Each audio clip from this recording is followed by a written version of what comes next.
Hello there everyone, welcome back to another video about the One Piece card game. This is the halfway point of my set 5 review, and this is one half of the deck I am most excited for. Of course, it is Sakazuki. As a day one Black Supreme enthusiast myself, I have been looking forward to this guy ever since he got spoiled, basically. He only has proceeded to get better and better and better through every card reveal back when they were revealing set 5, and he is just completely dominating the format. Unsurprisingly, is he broken? A little bit, yeah, but I don't think he is like tier 0 or anything. I think there's lots of ways to counter the deck. I mean, fundamentally, like, it's a 4-life 2-color control leader. I wonder what's good against those, but, you know, we'll wait for the majority of players to start playing that before we move on. Until then, we will enjoy our Sakalucci Fiesta.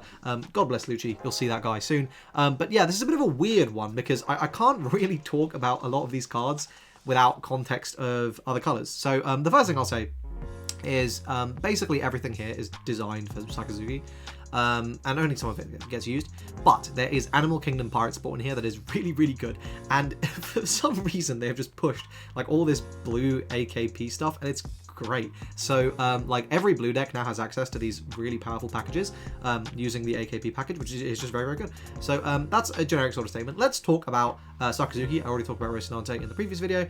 Let's talk about why this guy is just everywhere, because this is what I would consider to be a red-green lore or a red-purple lore tier of leader effect. These sorts of effects are what make leaders incredibly powerful and stick around. So what does this do? It's blue-black, which is probably the best color combination in the game. In terms of synergies, I really don't think it gets much better than blue-black. This is for life, of course, 5k. Activate main once per turn. You may trash card from your hand to draw one, so you just got a consistency bump there. Every single turn you get to filter for whatever you need in the matchup. Frankly, it could have stopped there. But when attacking, give up to one of your opponent's characters -1 cost during this turn. So either one of these effects on its own would probably have been fine. The fact you get both is so good. Obviously the first effect is much better than the second. The second just gives you this additional reach very consistently, but the first is what's giving you that consistency buff. Having both is just crazy. You are basically going to be able to draw double the amount of cards of your opponent. It's not card advantage. Here's the thing to bear in mind, right? Like, this deck is about as consistent as Whitebeard and about as consistent as Rebecca, which is leagues above everything else, but it does not have the same card advantage that either of those decks enjoyed. So that's just something to bear in mind. But it is able to cook incredibly hard. Because basically what you do is, like, every single time you read a blue or a black card that interacts with cost in the future, just add one and see if that makes the card better. It does. So let's go ahead and talk about all these new blue cards. So first we've got Isho. This is a 6/6, 1k counter. On play, up to one of your opponent's characters with a cost of 7 or less cannot attack until the start of your next turn. This is really just bad. Because what you could do instead is just play Soga King in this card's place. One costs more, but it will bounce the card. Or you can play Doffy, and you give up on the counter, but you can now hit 8s. I just don't think there's ever going to be a place for Isho. It just seems really, really bad, in my opinion. Ulti. This card's very good. Doesn't see play at the moment, but I think it's only a matter of time. This is a 4/5, 1k counter. On play, if your leader's multicolored, look at the top 3 cards of your deck, add 1, stack the rest. It's just really good. Knowing what you're drawing is incredibly valuable. Obviously, this in the context of Sakazuki means you can add what you want and then just filter for whatever the second card you want is. In the context of, but just in the context of every single deck, right? Like, being able to stack is really, really good. The downside, of course, is you can only play this in 2-color leaders. I think if you could play this in mono blue, it would be disgusting. So that's a good thing. But yeah, this is always going to be something you want to bear in mind. Just being able to, like, stack is just so powerful. And I think every single blue leader multicard is going to want to consider this card. John Giant, this is just a vanilla 8/10, don't play it. Stainless, this is a 4/5, 1k counter. Activate main, you may trash one card from your hand and rest its character. Place up to one character with the cost of 2 or less at the bottom of its owner's deck. This is actually pretty decent. Obviously, in isolation of black, it's terrible. In Sakazuki, this is bot decking 3s on curve for free. Okay, that's decent. Which obviously, if you go second, is exactly what your opponent is likely to have just played. So that's very, very good. You're getting that immediate value. It does cost a card from hand, which is quite rough. But you are establishing a 4/5 body, and of course, if you're able to chain this with any bigger cost reductions, this card gets significantly better. It's okay. There are much better options out there, but this is decent. Dalmatian, this is a 4/5, 1k counter. On KO, draw a card and place one card from your hand at the bottom of your deck. Honestly, they should have just read draw a card and it might have seen some play. It still wouldn't have, but it might have. But yeah, with this, it's just pretty bad. Basil Hawkins, this is 8/4/5, 1k counter, blocker, and on block, draw a card. If you have 3 or less cards in your hand, then this character gains 1k power during this turn. So this card is really, really good in a variety of blue decks. The biggest ones are basically like any crocs, right? Like Blue Pebble Croc, for example, or like those ones are going to love this card because they go down to low cards in hand and they just get to plus, and they have a 6k blocker through Hawkins. But the promo leader Luffy that relies on having 3 cards or less in hand to plus, is going to love this. Like, this is just a generically good value card, which is going to crop up and see play in various different decks over the next period. The thing that really pushes us over the edge compared to Hancock is, yeah, you get the value out of Hancock earlier, but like, this is free. Don't have to commit any Don to it. Yeah, it's only on block, but it's a 6k blocker, so yeah, this card's pretty good. Bastille, this is a 5/6 Navy, 1k counter, Don 1 when attacking, place up to 1 character with a cost of 2 or less on the bottom of its owner's deck. So this is, again, so close to being pretty good. 5/6 is a fantastic stat line, but it's just, if it said 3 or less, or 4 or less, then I think this could have been really, really, really good. If it said 4 or less, I think there's a really strong argument for this card being very, very, very strong, but probably too strong. But it does give you a turn and opponent to interact with it. It's just, I don't think it's there. I don't think it's there just because it's a little bit too bad. But it's definitely a decent card, but I wouldn't play it. Next, we've got 6/7 Hutcher. Don 1 when attacking, return up to 1 character with a cost of 3 or less to the owner's hand. If this bot decked, I think, again, there could have been some potential here, but no counter. It only bounces. Yeah, not great. And when attacking, not even on play. Hina, this is a 3/4 1k counter. On play, draw a card if you have 5 or less cards in your hand. This is actually okay.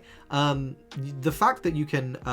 basically, you just play this in the early game and you just get the plus. It's not bad. Searchable with all the Navy searches.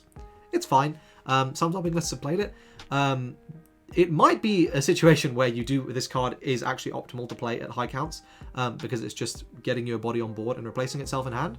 And it's a card with counter, but if this was a 2k counter though, this would have been nuts. But the fact it's a 1k, it's just sort of iffy. It's decent, it's fine. Next we have got the first truly staple card for Sakazuki, and that's Borsellino. This is a 7/8 on play, bot decker 4. So bot decker 5 in the context of Sakazuki, and with any cost reduction, this is going to let you hit basically anything. Yeah, this card's nuts. This is your top end. This is your top end in Sakazuki. I don't think you need more than this, to be honest. This is going to, in combination with an Ice Age, you hit everything, right? Like, there's nothing to worry about. So yeah, card's very, very, very good. Would recommend playing. Yeah, stupid good card. Next you got Maynard. This is a 2/2 blocker. You never play this. Mozambia, this is a 1/2. On your turn, once per turn, when you draw a card outside of your draw phase, this character gains 2k during this turn. This could have been good. Could have been good if it worked for every single card you drew. If it did that, this could have actually cooked. But yeah, no, it's terrible. Next you got Gart. This is a 3/3 2k counter. On play, draw 2 and bot deck 2. If you play this, it's just because it's searchable 2k. You know, like, yeah, it filters, but like, whatever. X-Drake. I think this card is pretty good and will see play in the future, but right now it doesn't really have a place. So it's a 5/6 Navy 1k blocker with on play, look at the top 5 and stack them. It's Navy, Drake Pirates, and Animal Kingdom Pirates traded. Why is this not Supernova traded? Someone can explain that one to me. But also, I wish this was not X-Drake and this was a Shichibukai, because then this would have been really, really good in Blue Doffy. You still probably do end up playing this in Blue Doffy, to be honest, because another way to stack the top of the deck on a 5/6 blocker is just really, really good. So yeah, this is a staple in that, but it's a bit sad that it doesn't have a place yet, but when we get set 6 and 9-drop Sanji, then this is going to be kind of crazy. But for now, it's fine. And then finally for the characters, we have X-Barrel. Oh, sorry, not finally, we've got one more. We have X-Barrels. This is a 2/2, 1k counter. On play, you may place one of your characters other than this character on the bottom of your deck to draw a card. If this said, place another character and this on the bottom of your deck to draw 3, this might have been worth it. It is not. So this is quite bad. And then finally, we have Kaido. Another 10-drop Kaido. So this is the third in the game. Second in blue. 10/12. On play, draw 4 if your opponent has 3 or less life cards. So important restriction there. Don't try and slam this if your opponent does not have 3 or less life, because you're going to be very, very sad. Is this card good? Yes, it's very good. And the reason I would say this is, I would say healing 1 on something like this is about equivalent to like a draw 2. Roughly equivalent. Because essentially the way to look at it, right, is like, if you heal 1, that's 1 card you're going to add to your hand, right? Plus, it's also a card you're not having to lose to stop an attack. In a minimum, it's going to be one card you would have lost, plus you're getting the cards you had, right? So it's essentially like 2 cards. Plus, if you value the potential at a trigger at like half a card, I would say like healing 1 is about equivalent to 2.5 cards. So would I have played this card if it was a 10-12 that said heal 1? Probably not. This says draw 4. This is almost like it's saying heal 2. It's worse than heal 2, but it's better than heal 1. And at that point, yes, I would play this card, because drawing 4 is kind of good.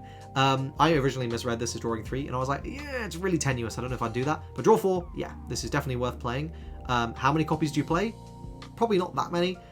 Who knows what, like, all sorts of decks can play this. Fundamentally, it's a 10-12, like, it's a huge body. You can plus like crazy. I think this is worth playing in Sakazuki, personally. I think I want to find room for 2. Finding room for it is a whole other thing, but, like, I think this is pretty good. Yeah, good card is good. Okay, on to the events, and we start with the best one. Hound's Blaze, this is broken. 2-cost event, bot deck a 2, and give one of your leader characters 3k. Fucking alright. And then also trigger bounce to 3 costs. So the trigger is sometimes will come up, but almost always you're just going to use this to bot deck anything annoying. With your leader effect, this is bot decking a 3, and you chain this with any form of cost reduction, and it goes truly, truly insane. Yeah, this card is just so good. It is, the fact that you are getting 3k power is what really sets us over the edge, because without it, it would be, honestly, you'd still probably play it, because it's bot decking on an event for fairly cheap, but the fact you just get above rate power as well is just insanely good. This is just a great cantrip spell. You can just play, remove something. Yeah, very, very, very, very, very powerful card. Next, Let Us Begin the World of Violence. I think this is quite a good card. This is a 5-cost event. 4 Emperors and Animal Kingdom Pirates traded. If your leader is multicolored, draw 1. Then bounce a 5-cost. And the trigger is if your leader is multicolored, draw 2. So if you trigger this, you're obviously very happy, you draw 2. That's great. If you use this, it replaces itself and it bounces a 5. So it's like it's a trade. I think that's decent. I think that's all right. This one, I'm like, this is the most iffy I've ever been on a card, because I think it's good. Like, you're trading 5 and a card from your hand to bounce one of your opponent's 5. And obviously, if they've played something that doesn't have it on play, then that's going to feel fine. But you're also, you are replacing it. So that's not bad. You're not losing. It's sort of a wash situation. I think it's all right. Like, I feel like if I bounced a Sabo, for example, with this, I'd feel fine with that. Yes, it would suck to, like, they get to replay it, but, like, it's fine. And obviously, if you trigger this, you're pretty happy. I don't know. Let me know what you guys think. I don't really know how to evaluate this card. It's good. And then we have, it's a waste of human life. This is an 8-cost event. This card's a little crazy. Sorry, I'm covering it up a little bit. So main. Place all characters with a cost of 3 or less at the bottom of the owner's deck. Then you and your opponent trash cards from your hand until you each have 5 cards in your hand. And the trigger places all characters with a cost of 2 or less at the bottom of the owner's deck. So this card is insanely spicy. Worth saying, with the leader effect, you get to bot deck a 4 and all the 3s, if that matters, which it can.